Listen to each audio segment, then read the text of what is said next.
বাটেঙ্গে তো কাটেঙ্গে এই কথাটি বলেছে ভারতের উত্তরপ্রদেশের মুখ্যমন্ত্রী যোগী আদিত্যনাথ। তিনি এই কথাটি বলেছেন একটা অনুষ্ঠানে, কিন্তু প্রসঙ্গ বাংলাদেশ এবং শেখ হাসিনা। কেন?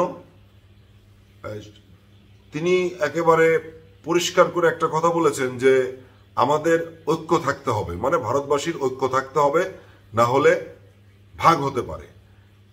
মানে বাটেঙ্গে তো কাটেঙ্গে মানে হচ্ছে যদি ভাগ হয়ে যায় তাহলে কেটে যাবে আর কি, ভাগ হওয়া যাবে না, ঐক্য থাকতে হবে। এটি একটি ভারতীয় পুরনো প্রবাদ। যাই হোক, তিনি বলেছেন শেখ হাসিনার প্রসঙ্গে এইটা যে শেখ হাসিনা বাংলাদেশে ঐক্য করতে পারেননি, এটা তিনি বলেছেন।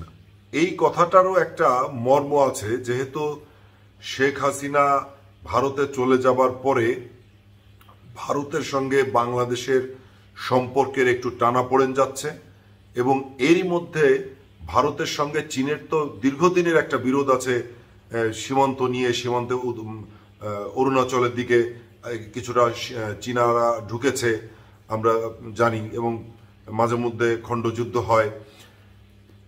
এই যে সেভেন সিস্টার নিয়ে যে ঝামেলায় আছে, যেটা হচ্ছে বাংলাদেশের একেবারে তেঁতুলিয়া থেকে, তেঁতুলিয়ার সীমান্তের পরেই ওদের শিলিগুড়ি, তারপরে হচ্ছে নেপালের সীমান্ত, এর ভিতরে মাত্র 20 কিলোমিটার ভারতের একটা অংশ। তাহলে কি এই যে উত্তরপ্রদেশের মুখ্যমন্ত্রী, উনি মানে বাটেঙ্গে তো কাটেঙ্গে বলতে কি বুঝিয়েছেন? যদি ঐক্যবদ্ধ না থাকে তাহলে কি ভারত বিচ্ছিন্ন হয়ে যাবে, এরকম কিছু বুঝিয়েছেন?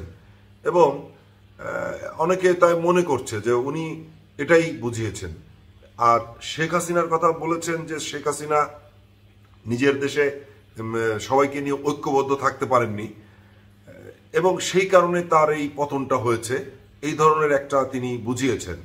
যদিও তার এই কথার বিরোধিতা করেছে ভারতের সমাজবাদী পার্টি প্রধান, যিনি নাম হচ্ছে কি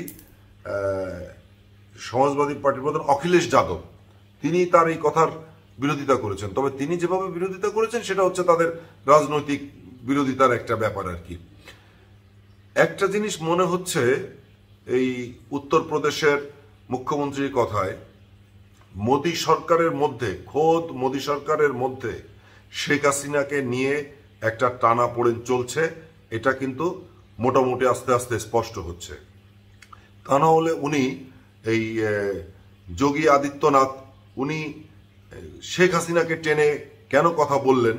এবং এই কথা বলার পরে যে বাটেঙ্গে তো কাটেঙ্গে, তারপরে উনি বললেন শেখ হাসিনার কথা, এবং তারপরে উনি বলেছেন সবাইকে এক জায়গায় থাকার কথা। মানে সবাইকে বলতে ভারতবর্ষের লোকজনদের বা তাদের রাজনৈতিক লোক নিজেদের মধ্যে যাতে কোনো ঐক্যের ফাটল না ধরে। তাহলে একটা জিনিস বোঝা যাচ্ছে যে শেখ হাসিনাকে নিয়ে মোদী সরকারের ভেতরে একটা টানাপোড়েন চলছে।